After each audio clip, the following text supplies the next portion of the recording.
everybody. Thanks for stopping by to Stop Ignoring Your Customer's Journey. I'm Tony Johnson, and I'll be walking you through today's session. And I want to start by talking about my favorite place in the world, the Walt Disney World Resort. I can remember the very first time that I went to Walt Disney World. It was actually when I got married. My wife and I, we found Disney kind of late in life. And I remember flying down. We lived in the northern part of the U.S. at that point. And I remember flying down and taking a bus over and the monorail around and walking in the front gates for the very first time.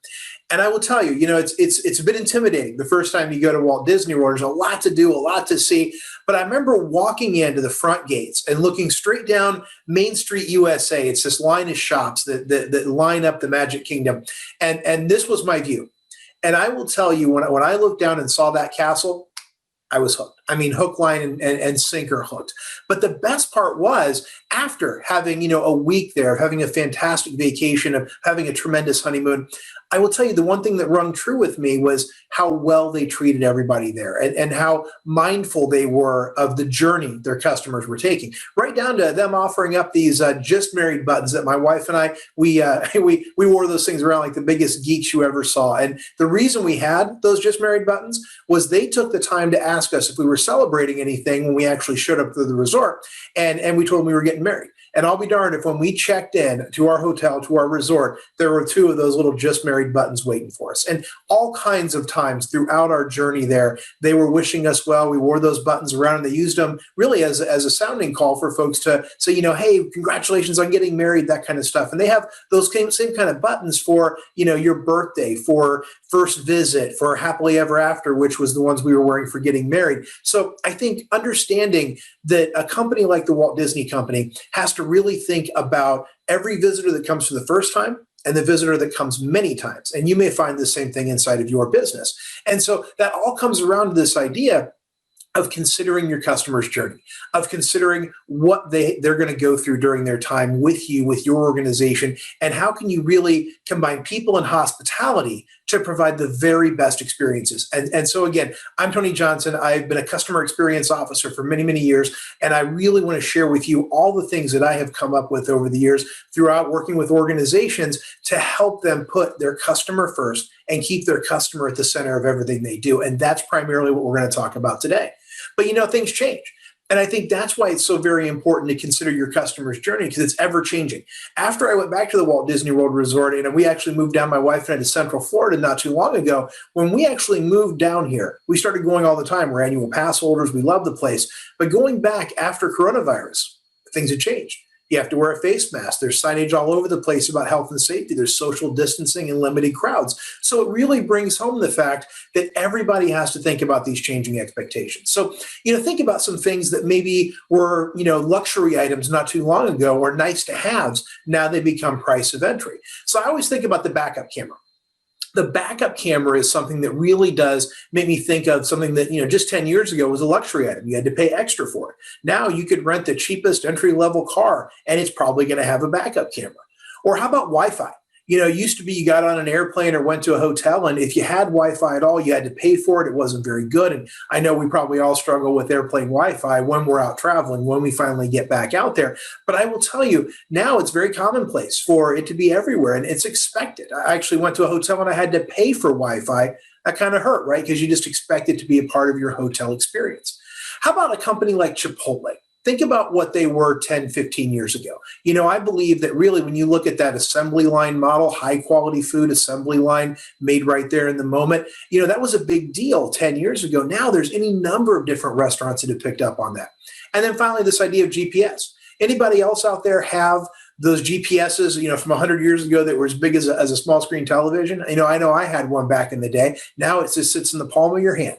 So again, a changing expectation when it comes to what it means to have GPS. And the reason I bring all of this up is because it's so important to understand that customer experience has become a true differentiator. 90% of Americans are using customer service as a factor to decide if they're going to do business with a company or not. It's a huge number. It comes from American Express. So just know that customer experience really does matter. And when you think about it from a leadership standpoint, and I know many of you out there are probably leaders within your organization, think about how you and your leadership team are treating your teams on the ground. Because remember, your frontline team really is the face of your organization. And so if they're connecting with the teams, if your leaders are doing a really good job of taking care of your team members, well, then those team members are going to turn right around and take great care of the customers, of the guests, of the consumers that you're taking care of. So just remember, this sort of triangle of power is really, really important. Now, the other thing that I always like to talk about as we sort of get into this idea of journey mapping is, who's your competition? Go ahead and type it in the chat if you want to right now. Type in, who is your competition, and really think about who you're really leveraging yourself against. Now, as you're typing this in, you might be thinking, gosh, my competition, is the other widget company down the street. If you're a restaurant, if you're an IT company, you might be comparing yourself to other restaurants and other IT companies. So just keep in mind that your competition truly is anybody that your customer does business with. And that's a powerful thing. When you think about that, the fact that when they call your business, they are probably comparing you to the last time they picked up the phone and called Amazon, or particularly your online ordering process. If you have one of those, how does it compare to iTunes, to Amazon, to barnesandnoble.com? How do you compare to all of the other big hitters out there when it comes to your online marketplace? You are getting compared pretty much to anybody that your customer knows about or does business with. And that comes down to driving great experiences.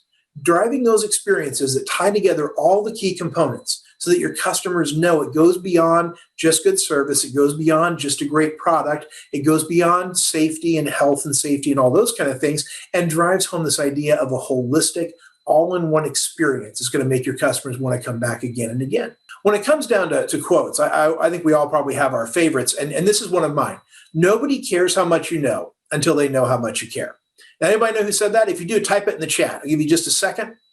And it was absolutely Teddy Roosevelt, one of my favorite presidents. And so thought it would be, compelling, since we just, in the US just went through our election process. So again, one of my favorite quotes. And the customer journey is the best way to show your customers you care, because you have the opportunity to make their lives easier. And as we are in the middle of what I'm calling the great service comeback, thinking about how you can connect to your customers in new and authentic ways, in this post-COVID world, as we all are a part of an evolving marketplace, let's think about this framework. Let's think about safety, one of the most important pieces and something we can never neglect. Hospitality, and this idea of quality is so very important. And then finally, simplicity. So safety, hospitality, quality, simplicity. These are the four pieces and parts that make up the framework. So if we jump in a little bit, is your safety embedded into every aspect of your organization? Is everything you do framed around safety? So make sure that you're embedding it into every aspect of your business and your culture, and paying more than just lip service to it. Think about hospitality. Have you aligned your team's behaviors with your brand identity? That's a really important part, and something you've got to make sure you do, because this people-first approach, it does take training and it takes behaviors to drive those business results that you're looking for. Because remember, like I said before, your frontline associates are the face of your organization. How about quality? Are you creating value for your customers and delivering that with consistency? Not just once, not just twice, but every single time. That's an important piece, because consistency and value, that's going to inspire trust. And then finally, let's talk about simplicity. Can you make it easy and effortless and deliver things in a timely manner? Because that is always the way to give the very best service. It's effortless, it feels timely, it feels efficient, it feels like it just happens just for you. So those four pieces are so very key. Now, we've talked about those four, but so what? What do we do with that stuff? That's an important part. So if you want to think about how we start to tie this together, there are four core pieces. And the first is your people. So they're your frontline teams. They're the ones that are driving for success every single day. It could be your leadership team. It could end up being the people on the front line. It could be your employees and associates who are serving customers directly, but your people make all the difference. Next, we're going to talk about product. So this is the thing you have to sell. It could be a solution. It could be a product. It could be a service. Whatever your main source of revenue is, what is that thing you're offering? How are you making people's lives easier and better? That's your product.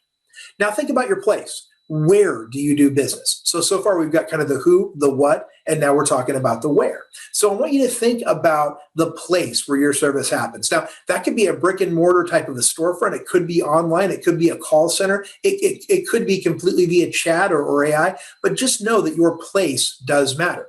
And then finally, what's your process?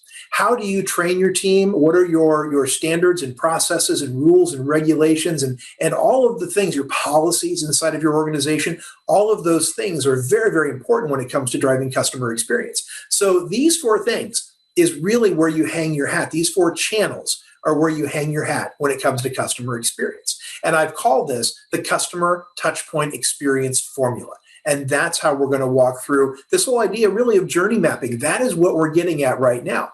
But the one piece that I want to share, because I always love to give away just a little bit more than I promise. So, when I think about how you can deliver great service, and much of what we've talked about so far comes down to that moment of truth on the front line. And so I think this customer strategy formula, these behaviors, this moment of truth type of service is really where it comes down to how you can deliver. So I want to give you this idea of guest. So this is something that I teach and train every single day. And it's about greeting customers as you meet them. And again, this works on the phone. This works online. This works if you meet somebody in a hallway or across a counter. This is how you can serve people. But it starts with a great greeting and that acknowledgement. Can you understand them? Figuring out what they need, personalizing service. How will you elevate their experience with add-ons and with anticipatory service that makes everything feel just for them? And then seek out guests. Make sure that, again, they have what they need. And that if someone is having a service moment that maybe isn't so exemplary, making sure that you execute service recovery. And then finally, thanking customers and making sure that they feel gratitude and wanting to come back because you sowed the seeds of, hey, we'll see you next time. And when you think about places like where you do business, it really is important to note that every single piece of your organization tells a story. There are these unseen parts that only you and your organization can see.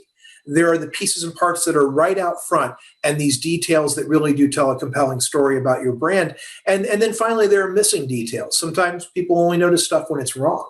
But if you're doing a walk through your business, if you're on your website, if you're calling into your call center, I challenge you to look at every single detail and say, is this furthering the customer experience or is it taking away from the customer experience? And you have to have that sort of outside-in approach, that kind of looking in with a critical eye to see what you can experience from the point of view of the customer. Now, one of the best companies, I think, about keeping things in line for the customer is Amazon. So I was always heartened by the story about Jeff Bezos. When he first started Amazon and they were really thinking about how they were going to keep the customer focus in mind, especially as they were growing, they pulled out a chair at their conference table and they left it empty. And that empty chair symbolized the customer. So they always said, no matter what, they could look back at that chair and they could say, okay, that chair is the customer. And is this decision that we're making, is it good for the customer? Is it bad for the customer? Is it good for us, bad for us? And looking for those win-wins when everybody gets a little bit of something out of every decision that's made. But again, it keeps the focus on the customer. And that is a great lesson for any organization. Now let's dial in and talk about this idea of guest and consumer and customer journey. So, it really does demand a customer, a guest-focused approach to service. This outside in where you're not looking at things from the business's point of view. You're looking at things from the customer's point of view. And you're embedding this idea of customer loyalty, of experience throughout every decision you make. And then the other part to consider is your omni-channel experience. So it's not just good enough to be good or great at one of your channels. It could be online, it could be on the phone, it could be live, it could be chat. They all have to be great. They all have to talk together and they need to connect together in a way where your customer doesn't think, gosh, when I go to your chat experience, it's a completely different, experience. I have to start all over every single time and tell people my story and those kind of things. So understanding that omni-channel experiences are about tying everything together in a compelling way so it feels exceptionally seamless for your customers. And so when we think about this idea of journey mapping, and this is really about making sure we understand what it means to do business with your company, what are your customers thinking and feeling and seeing and hearing at every single step along their journey with you? And that's interactions with people and with your place and with your product and with your process. Or like I said before, the who, the what, the where, and the how. And then what are their pain points? What are their questions and what are they trying to gain throughout the whole process? All of these things tell a true story about how your customers are interacting with your brand and with your company and what they're going to perceive of your service. So now let's jump in and talk about this actual idea of journey mapping. So let's kind of go in and kind of take a look at this kind of virtual whiteboard here. So when we think about this example that I'm going to walk through with you, it's all about the journey mapping piece. So what are the steps? What actions are the customers taking? What questions might they have? And what pain points might they experience? So I always like to look at things really in a realistic way, in a real life scenario kind of way. And we've all gone to a restaurant. Now, if you would like, please in the chat right now, type your favorite restaurant, type your favorite place to go out and eat. Could be anything from the humble hot dog stand all the way up to a 5-star dinner, but make sure you type in your favorite restaurant because I would love to see that. So think about what it means to go to a restaurant. You figure out that you're hungry. You think about your options. You make a decision on where you want to go. Maybe you order in, but let's say in this case, you're actually going to go out to a restaurant. You're going to drive there. You're going to park. You're going to go in. You're going to walk to the host stand. You're going to talk to them, and then you're probably going to wait for a second. So these aren't all the steps, but there are many of them, especially in the initial stages of going out to eat at a restaurant. So I wanted to sort of line this up because, again, we've all got this shared experience of dining out. So let's dig in even a little more. Let's talk about these first few steps of the customer experience. And by the way, as a part of the session today, there are some downloadable forms that you'll be able to grab a hold of. And you can actually download those. And they have some great journey mapping samples on there. They actually have a worksheet that you can use to journey map in your own business. Because the idea here is to draw corollaries between the example we're going through right now and your business, because this is where the magic starts to happen. So I want you to think about the first step being parking. So you may have to find a parking space. You may have to navigate to the restaurant. You may have to park in a garage. And then you may be asking yourself questions. Is there free parking? Do I have to park in a garage? Is there street parking? Do they have a lot? And then what are the pain points? Confusion about where to park, the safety. I have to make sure I have time to find a spot. Maybe do I have to pay for it? And then, the next part, waiting. So you're waiting for your table to be ready. And then you have to ask yourself, do you wait inside or outside? Do I have to wear a mask? How long will it take? They said it was going to be 10 minutes. Will it really be 10 minutes? There's no place to sit. Could be a pain point. There's no Wi-Fi. I'm bored. The kids are bored. It's not very clean. I see dust on the window ledges. Ooh, what's that sticky thing on my seat? There could be a lot of pain points around waiting. You finally get to your table, and then you got to figure out what you're going to eat, right? So your step might be identifying the menu or your options. So maybe you're reading the menu and making your decisions. But then you might have questions. What's vegan? What's healthy? What's vegetarian? Maybe you have an allergen. What's good for me? Can I make substitutions?